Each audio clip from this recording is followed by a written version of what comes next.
Where's the fun in waiting? Play Sit and Go tournaments 24/7 only on Ace 2-3. This game involves an element of financial risk and may be addictive. Please play responsibly and at your own risk.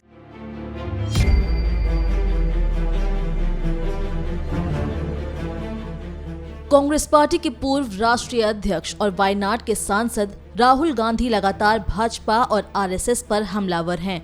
हर मंच से Rahul Gandhi Bharatiya Janata party और RSS पर बयान दे रहे हैं। इसी कड़ी में राहुल गांधी ने दिल्ली में महिला कांग्रेस स्थापना दिवस पर आयोजित एक कार्यक्रम में बीजेपी और आरएसएस पर बड़ा वार किया और तंज कसते हुए बीजेपी और आरएसएस को झूठा हिंदू बताया। ये झूठे हिंदू हैं, ये हिंदू धर्म का प्रयोग करते हैं, ये धर्म की दलाली करते हैं, मगर ये हिंदू नहीं है। राहुल गांधी ने कहा कि लक्ष्मी की शक्ति रोजगार, दुर्गा की शक्ति निडरता और सरस्वती की शक्ति ज्ञान को भाजपा जनता से छीनने में लगी है। जनता तक इन शक्तियों को पहुंचाने की लड़ाई कांग्रेस लड़ेगी। राहुल गांधी इस बयान पर अब बुरी तरह से घिरते हुए दिखाई दे रहे हैं। भाजपा ने राहुल गांधी को आड़े हाथों लेना शुरू कर दिया है और कड़ी कार्रवाई की मांग कर रही है। भोपाल से भाजपा विधायक रामेश्वर शर्मा ने इस मुद्दे पर राहुल गांधी पर कड़ा एक्शन लेने की बात कही है और एफआईआर जल्द दर्ज करने की बात करी है। उन्होंने कहा है कि राहुल गांधी हमारे देवी देवताओं का अपमान कर रहे हैं, उन्हें माफी मांगनी चाहिए। तो वहीं भाजपा के राष्ट्रीय प्रवक्ता संबित पात्रा ने राहुल गांधी को अपने बयान पर माफी मांगने को कहा है। मुझे लगता है राहुल गांधी और कांग्रेस पार्टी को इस प्रकार की राजनीति जिसमें देवी देवताओं का अपमान हो कदाचित नहीं करना चाहिए, माफी मांगनी चाहिए। आपको बता दें कि राहुल गांधी यहीं नहीं रुके। राहुल गांधी ने प्रधानमंत्री नरेंद्र मोदी और आरएसएस प्रमुख मोहन भागवत को लेकर भी टिप्पणियां की थी। उन्होंने कहा कि हमेशा देखा गया है कि महात्मा गांधी के साथ फोटो में 3 से 4 महिलाएं दिखेंगी, लेकिन कभी मोहन भागवत की किसी फोटो में महिला नहीं दिखती। राहुल गांधी ने आरोप लगाया कि आरएसएस और भाजपा महिलाओं की शक्ति को दबाती है, तो वहीं कांग्रेस संगठन महिला शक्ति को मंच देता है।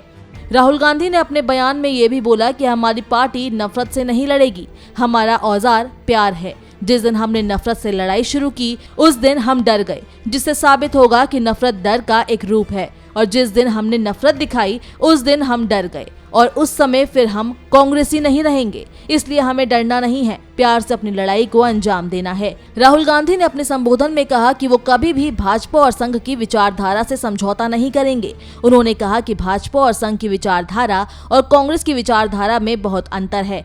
आपको बता दें कि राहुल गांधी ने कहा कि आरएसएस, बीजेपी और कांग्रेस की विचारधारा अलग अलग है। महात्मा गांधी का उदाहरण देते हुए उन्होंने कहा कि आरएसएस ने हिंदू की छाती में 3 गोलियां क्यों मारी, जिसको पूरी दुनिया उदाहरण मानती है। महात्मा गांधी ने अहिंसा को सबसे अच्छे तरीके से समझा और समझाया। हिंदू धर्म अहिंसा की बुनियाद है, तो फिर उन्हें क्यों गोली मारी गई। महात्मा गांधी ने हिंदू धर्म को समझा और उन्होंने अपनी पूरी जिंदगी हिंदू धर्म को समझने में लगा दी, तो आरएसएस के विचारधारा ने उस हिंदू के छाती में 3 गोली क्यों मारी। राहुल गांधी ने सवाल किया कि भाजपा ने जीएसटी लागू किया, जिससे देश के छोटे दुकानदारों के घरों में लक्ष्मी और दुर्गा डाली या निकाली। राहुल गांधी ने महिला कांग्रेस स्थापना दिवस के अवसर पर नया लोगो जारी किया और कहा कि कांग्रेस के निशान हाथ को हर धर्म से जोड़ा गया है, किसी एक विशेष धर्म पर ध्यान नहीं दिया गया।